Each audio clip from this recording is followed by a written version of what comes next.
आप सभी को प्रभु यीशु मसीह के नाम में जय मसीह की। आज के सुबह की प्रार्थना में आप सभी का मैं स्वागत करती हूँ।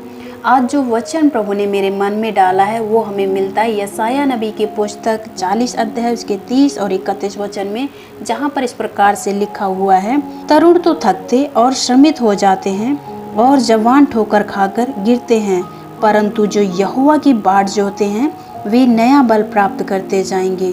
वे उकाबों के समान उड़ेंगे, वे दौड़ेंगे और श्रमित ना होंगे, चलेंगे और थकित ना होंगे। ये परमेश्वर का पवित्र वचन है, जिसमें बताया गया है कि जो कोई परमेश्वर यहोवा के बाट जो होते हैं वे अपने जीवन में नए बल को प्राप्त करते जाएंगे। वे पवित्र आत्मा के द्वारा उभारे जाएंगे। वे पवित्र आत्मा के द्वारा आत्मिक रीति से नए बल को प्राप्त करते जाएंगे।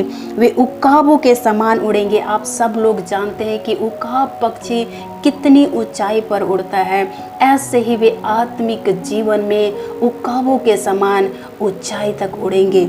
इसलिए वे दौड़ेंगे और श्रमित ना होंगे। जब वे आत्मिक रीति से बल को प्राप्त करेंगे और इतनी ऊंची उड़ान उड़ेंगे, तब वे दौड़ेंगे, लेकिन परमेश्वर का वचन कहता है कि वे श्रमित नहीं होंगे। वे चलेंगे लेकिन थकेंगे नहीं। ऐसे ही मेरे प्रियो, यदि आप भी अपने जीवन में बल को प्राप्त करना चाहते हैं तो परमेश्वर यहोवा की खोज करें, उसकी बाट जो है, तब आप अपने जीवन में नए बल को प्राप्त करेंगे। मेरे प्रियो, आप भी अपने जीवन के उतार चढ़ाव में दौड़ेंगे लेकिन थकेंगे नहीं, चलेंगे लेकिन आप श्रमित नहीं होंगे। आइए हम प्रार्थना करेंगे, परमेश्वर यहोवा के सन्मुख जाके उसके सामने जाके उससे बल और सामर्थ्य को मांगेंगे। हमारे महान सामर्थ्य जीवित परमेश्वर पिता, प्रभु यीशु मसीह के नाम से हम आपके पवित्र चरणों पर आते हैं और धन्यवाद करते हैं आज की सुबह के लिए प्रभु, जो आपने हमारे जीवन में एक बार फिर से दे दिया। और साथ ही हम आपके पवित्र वचन के लिए आपका बहुत ऐसे धन्यवाद करते हैं कि आपने अपने वचन के द्वारा हमें बताया, हमें समझाया है प्रभु कि हम किस रीति से आत्मा में बल प्राप्त कर सकते हैं। प्रभु यीशु मसीह, जितने भी मेरे भाई और बहन इस समय में आपके पवित्र वचन को सुन रहे हैं और इस प्रार्थना को कर रहे हैं, मेरे प्रभु, मेरी प्रार्थना है प्रभु कि आप हर एक को अपने वचन के द्वारा आशीष दें। मेरे प्रभु, जितने भी लोग अपने आप को आत्मिक रीति से कमज़ोर और असहाय महसूस कर रहे हैं प्रभु, आप एक एक को अपने आत्मा के बल से भरें, ताकि कोई भी मेरे भाई और बहन अपने आत्मिक जीवन में कमजोरी को ना महसूस करें, वरन वे आपके द्वारा, पवित्र आत्मा के द्वारा नया बल वे प्राप्त करते चले जाएं। साथ ही प्रभु, हम आज के पूरे दिन भर को आपके हाथ में सौंप देते हैं पिता।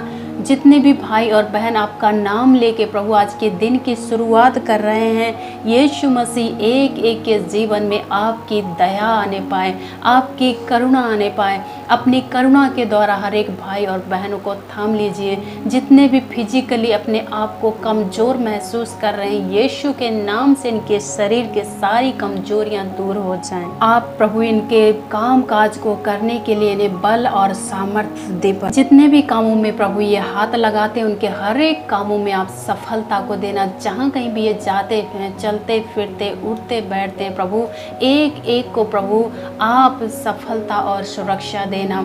हर एक छोटे से लेकर जवान बुजुर्ग तक हर एक की सुरक्षा को मैं आपके हाथ में देती हूँ प्रभु। आप अपने हाथों में हर एक जन को ले लीजिए, ताकि प्रभु कोई भी दुष्ट अंधकार की शक्तियाँ किसी को भी छूने ना पाए। हम धन्यवाद करते हैं प्रभु, आपने हमारी प्रार्थना को सुना है। यीशु मसीह के नाम से दुआ मांगते हैं, आमीन।